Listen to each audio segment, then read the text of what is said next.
சகோதரன் என்று பொருள். பாய் பாய்ன்னு கூப்பிடல, அண்ணன் அண்ணன் தம்பி, அதான் பாய்னா சகோதரன். எல்லோரும் சகோதரர்கள். எந்த தாய் வயிற்றில் நாம் பிறந்திருந்தாலும் மனித குலத்தில் பிறந்தவர்கள் சகோதரர்கள். ஆக அந்த சகோதரத்துவம் எல்லார் மனதிலும் பதிந்தால் இந்த நாடு நன்றாக இருக்கும், மனித குலம் வாழும்.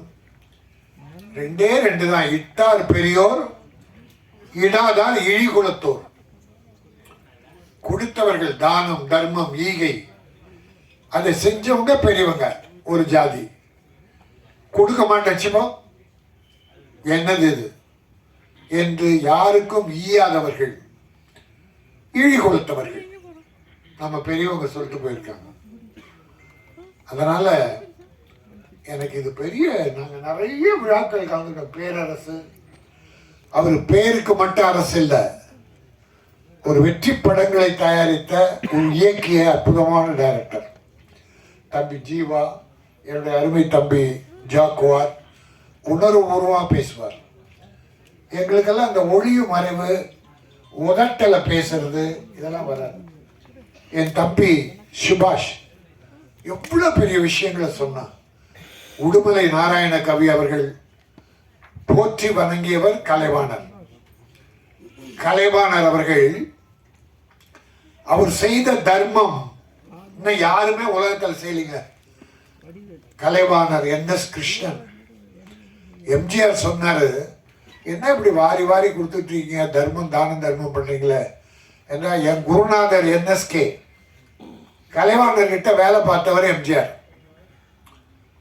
நாடகத்தில் கலைவாணர் குழுவில் மாதம் 100 ரூபா சம்பளம் அந்த காலத்தில். அதில் எம்ஜிஆர் வேலை பார்த்துருக்காரு. அப்போ கலைவாணர் வர்றவங்க எல்லாருக்கும் எடுத்து கொடுத்துருவாராம். இல்லைன்னு சொல்கிற வழக்கமே கிருஷ்ணகிட்ட, என்.எஸ். கிருஷ்ணகிட்ட இல்லை. அவர் போற்றிய ஒருவர் தான் உடுமலை நாராயண கவி. அவருடைய கொள்ளு பேத்தி, அந்த பாப்பா என்னுடைய பேத்தி தான். அந்த பாப்பா தமிழ்லே பேசணும்னு நினைச்சேன், இங்கிலீஷ் நிறைய கலந்து பேசிச்சு. பரவாயில்ல, தப்பு இல்லை. ஆனால் தமிழை தாத்தா பேரை காப்பாற்றுமா. தமிழ் தமிழ் இனிமையானது, வலிமையானது, அடுத்தவரை வாழ வைக்கக்கூடியது. இந்த குழந்தைகளை வச்சு ஒரு அழகா ஒரு நாடகம் வித்தியாசமா இருந்தது. இந்த விழாவே வித்தியாசமா இருந்தது. ஒன்லி சாங்ஸ் போடுவாங்க, ட்ரெய்லர் டீசர் போடுவாங்க, நாங்கள் பார்ப்போம். இதை பார்த்து படம் நல்லா இருக்கும். சில நேரத்தில் டீசரே பார்க்க பிடிக்காது, வேற வழி இல்லை. நம்மளை சகோதரர்களை அழைத்துட்டாங்க. அதனால் நம்ம ஆழ் மனதிலிருந்து இது வாழ்க. இந்த தம்பி நல்லா வரணும், இந்த ப்ரொடியூசர் நல்லா வரணும், டைரக்டர் நல்லா வரணும். ஆனால் இது எப்படின்னா ஆழ் மனதிலிருந்து வாழ்த்துகிறோம், ஆழ் மனதிலிருந்து வாழ்த்துகிறோம். எடுத்துக்கிட்ட விஷயம் சாதாரண இல்லை. அடுத்தவனை கெடுக்காதே. நீ ஒருவனை பழி வாங்குறன்னு உலகத்தை பழி வாங்காத. நீ போடுற குண்டு ஒருவனை அழிக்கும் என்றால் அது எத்தனை பேர் குடும்பம் கெட்டு போகிறது. என் தம்பி ஜாக்குவார் கூட சொன்னார், அடிக்காம விட மாட்டேன், என்னை தொட்டவனை விட மாட்டேன் அப்படின்னார். வள்ளுவர் ஒரே ஒரு குறள் சொல்லியிருக்கார், நிறைய சொன்னார். 1335 குறள் சொல்லியிருக்கார். ஒவ்வொன்றும் ஒரு தத்துவங்கள். இன்னா செய்தாரை ஒருத்தல் அவர் நான நன்னயம் செய்துவிடல். உலகத்துல யாருமே சொன்னது இல்லைங்க. இயேசுபிரான் கூட ஒரு கன்னத்தில் அறிந்தால் இன்னொரு கன்னத்தை காட்டுட்டார். ஆனா வள்ளுவர் என்ன தெரியுமா சொன்னாரு, இன்னா செய்தாரை, உனக்கு ஒரு கெடுதல் ஒருத்தன் செஞ்சா அவனுக்கு நன்மை செஞ்சிரு, அப்பதான் வெக்கப்படுவான், செத்து போவான். ஐயோ நாம கெடுதல் பண்ணவர் எனக்கு நல்லது பண்ணிட்டாரு அப்படின்னு வள்ளுவர். இன்னா செய்தாரை ஒருத்தல், மன்னித்தல், பொறுத்து கொள்ளுது. எப்படின்னா அவருக்கு நன்னயம் செய்து விடல், நல்லது பண்ணிடு. உலகத்துல யாருமே சொன்னது இல்லைங்க. பழிவாக்கு, கொன்னுடு, வெட்டிடு, சுத்து, அழிச்சிடு. ஆனா வள்ளுவாங்க சொல்லல, உன்னை கெடுத்தவனை நீ வாழவை, அவன் குலம் உன்னை போற்றும், நன்றி தெரிவிக்கும் என்றார். மனித நேயத்தை மையப்படுத்தி எடுத்த படம், மனித நேயத்தை மையப்படுத்தி எடுத்த படம். என் தம்பி டைரக்டர் எனக்கு ஆச்சரியமா இருந்தது. உடற்குறை இருந்தாலும் உள்ளக்குறை இல்லை தம்பி. அது இறைவனை சொல்றதா என்ன சொல்றது தெரியல. ஏதோ ஒரு குறை உடல்ல வந்துருச்சு, ஆனா உள்ளம் உறுதியானது. அற்புதமா பண்ணிருக்கீங்க, பிரமாதமா பண்ணிருக்கீங்க. மனித நேயம் பற்றி அற்புதமா சொல்லியிருக்கீங்க.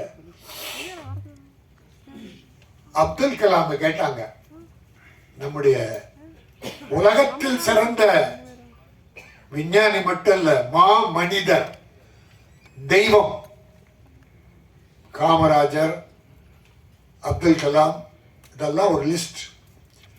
அப்துல் கலாம் கிட்ட ஒரு மேடையில பேசிட்டு வரும்போது பத்திரிகாரங்க, இந்தியாவில் மத நல்லிணக்கம் உண்டா, இந்தியாவில் மத நல்லிணக்கம் இருக்கான்னு. இருக்க, எப்படி சொல்றீங்கன்னாரு.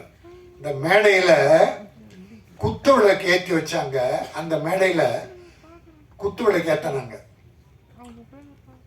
அப்துல் கலாம் தான் அந்த குத்து விளக்கு ஏத்தனார்.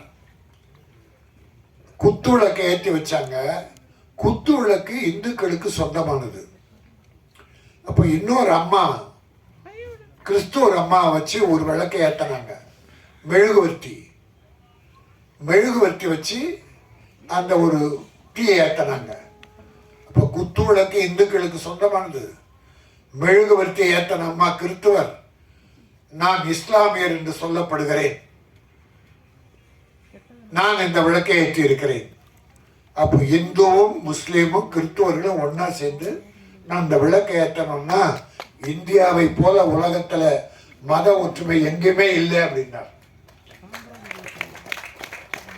இன்னொன்னு கேட்டாங்க, நீங்க இப்ப ஜனாதிபதி ஆயிட்டீங்க, பொக்ரான்ல அணுகுண்டு வெடிச்சீங்க, ராக்கெட் விட்டீங்க, இது எல்லாத்த விட நீங்க எது உங்கள் மனதை, ஆழ்மனதை இனிமைப்படுத்தியது, உங்களை மகிழ்வித்தது எது, நீங்க ஆத்ம திருப்தி அடைந்தது எது? பொக்ரான் வெடிகுண்டா, ஜனாதிபதி பதவியா, ராக்கெட் விட்டதான் கேட்டாங்க. இது மூன்றுமே இல்லைன்ட்டார். இது மூன்றுமே இல்லை. ஹைதராபாத்திலே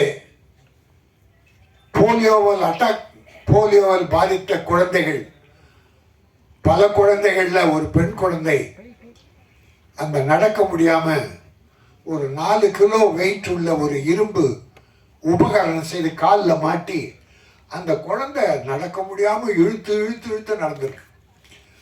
அது ஒரு நண்பர் சொன்னார், இது ஏதாவது செய்யக்கூடாதா?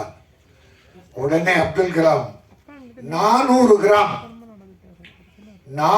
கிராம் உடைய ஒரு, அது என்ன பொருள் நான் நினைவில்லை,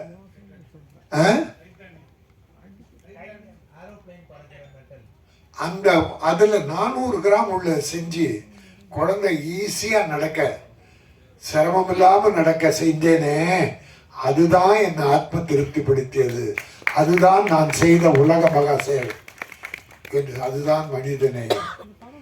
ஆக அப்துல் கலாம் போன்ற மனிதர்கள், காமராஜர் போன்ற மனிதர்கள் இந்த நாட்டில் பிறக்க வேண்டும், மீண்டும் மீண்டும் பிறக்க வேண்டும். ஆக இந்த படம் மிக அற்புதமான ஒரு தத்துவத்தை, மனித நேயத்தை மக்களுக்கு சொல்லியிருக்கிறது. இது வெற்றி பெறும்.